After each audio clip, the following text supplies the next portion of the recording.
नमस्कार पेंशन धारकों, स्वागत है आपका आज की इस वीडियो के अंदर है। यानी कि ईपीएफ से पेंशन धारकों के लिए सबसे बड़ी अपडेट यानी कि पेंशन को लेकर सामने आ चुकी है। तो पेंशन धारकों आप सभी को बता दूं कि ईपीएफ पेंशन जुलाई 2023 कर्मचारी को मिलेंगे 20,000 रुपए की पेंशन। यहां से जाने कैसे कैसे मिलेगी पेंशन, सभी पेंशन धारकों को 20,000 रुपए की पेंशन। तो पेंशन धारकों को बता दूं कि ईपीएफ पेंशन जुलाई अपडेट यानी कि 2023 यानी कि कर्मचारी भविष्य निधि संगठन एम्प्लॉयज प्रोविडेंट फंड ऑर्गेनाइजेशन मतलब अपने पेंशन फॉर्मूले में जारी बदलाव करने के लिए हर संभव प्रयास कर रहा है। इस प्रकार संपूर्ण पेंशन योग्य सेवा के दौरान औसत पेंशन योग्य वेतन के आधार पर यानी कि मासिक पेंशन तय करना प्रस्ताव है। जबकि इस संबंध में एक अंतिम कर्मचारी पेंशन योजना एम्प्लॉयज पेंशन स्कीम यानी कि निर्णय भुगतान राशि और जोखिम के बारे में पूरी जानकारी की वास्तविक रिपोर्ट प्राप्त करने के बाद यानी कि लिया जाएगा। इसके साथ ही आपको बता दूं कि ईपीएफ पेंशन यानी कि जुलाई यानी कि बड़ा अपडेट 2023 का यानी कि ईपीएफ पेंशन जुलाई अपडेट यानी कि कर्मचारी को मिलेंगे 20,000 रुपए की पेंशन। यानी कि कैसे मिलेगी आज की इस वीडियो के अंदर मैं विस्तार से बताने वाला हूं।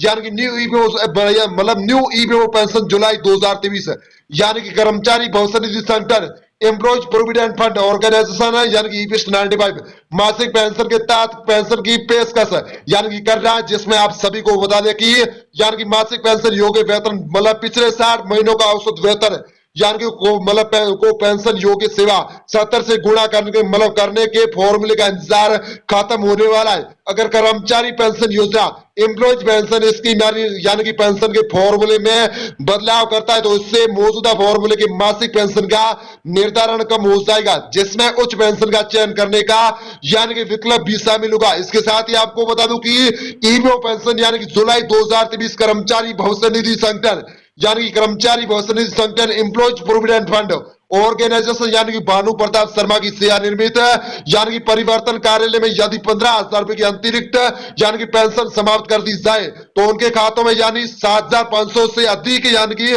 पेंशन मिल सकती है। लेकिन इसके लिए सभी कर्मचारी पेंशन योजना एम्प्लॉयज पेंशन स्कीम में शामिल है। नियोक्ता का योगदान भी बढ़ना बहुत ही जरूरी है। इसके साथ ही आपको बता दूं कि ईपीएफ की ओर से कौन सा बड़ा अपडेट है।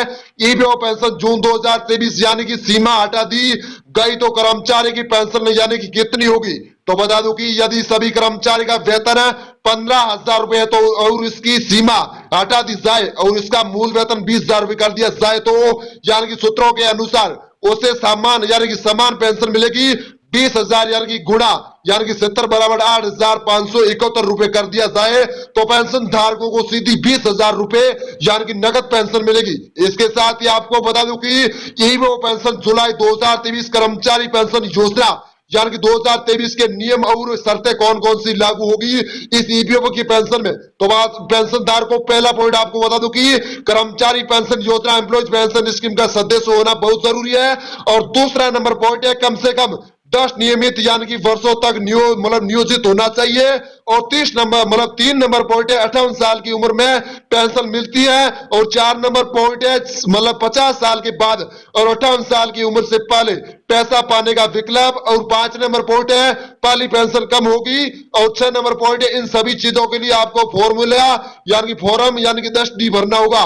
इसके साथ ही 7 नंबर पॉइंट है कर्मचारी की मृत्यु पर परिवार को पेंशन मिलती है। और बता दूं कि 8 नंबर पॉइंट है अगर यह सेवा 10 साल से कम है तो उन्हें 58 साल की उम्र में पेंशन मिलेगी। और 9 नंबर पॉइंट है कर्मचारी भविष्य निधि संगठन एम्प्लॉयज प्रोविडेंट फंड ऑर्गेनाइजेशन ने सभी सदस्य कब से पेंशन लेना शुरू कर देंगे तब से वे अपनी उम्र के अनुसार इसे प्राप्त कर सकेंगे। अलग अलग मामले में यानी कि पेंशन की रकम अलग अलग दी जाएगी। तो पेंशन धारकों की ईपीएफ से पेंशन लेने के लिए ये 10 9 पॉइंट है, इनको आप फॉलो करेंगे तो आपको 20,000 रुपए की पेंशन जरूर मिलेगी पेंशन धारकों। इसके साथ ही आपको बता दूं कि नोटिफिकेशन के जरिए दी गई जानकारी ईपीएफ पेंशन जुलाई 2023 यानी कि सर्कुलर में स्पष्ट किया गया है कि शेष राशि का निर्धारण क्षेत्रीय अधिकारी द्वारा किया जाएगा। कर्मचारी पेंशन योजना एम्प्लॉयज पेंशन स्कीम को स्कीम जो राशि निर्धारित की जाएगी उसकी सूचना ब्याज सहित या अधिक पेंशन का विकल्प यानी कि चुनने वाले अंशधारकों को दी जाएगी। कर्मचारी भविष्य निधि संगठन employees provident fund provident fund organisation इसमें आगे मतलब बताया गया है कि प्रिंस भोगियों के सदस्यों को पैसा जमा करने और फंड ट्रांसफर के लिए सहमति देने के लिए 3 महीने का मतलब तक समय दिया गया। इसके साथ ही बता दूं कि उच्च पेंशन अपडेट मतलब अब हर कोई कितना योगदान देता है। सरकारी कर्मचारी पेंशन योजना एम्प्लॉयज पेंशन स्कीम में समिति मतलब समूह में 15,000 रुपए की मूल वेतन का 1.16% योगदान दिया जाता है। कर्मचारी भविष्य निधि संगठन एम्प्लॉयज प्रोविडेंट फंड ऑर्गेनाइजेशन की सामाजिक सुरक्षा के लिए सभी कर्मचारी इस योजना में 12% का योगदान करते हैं।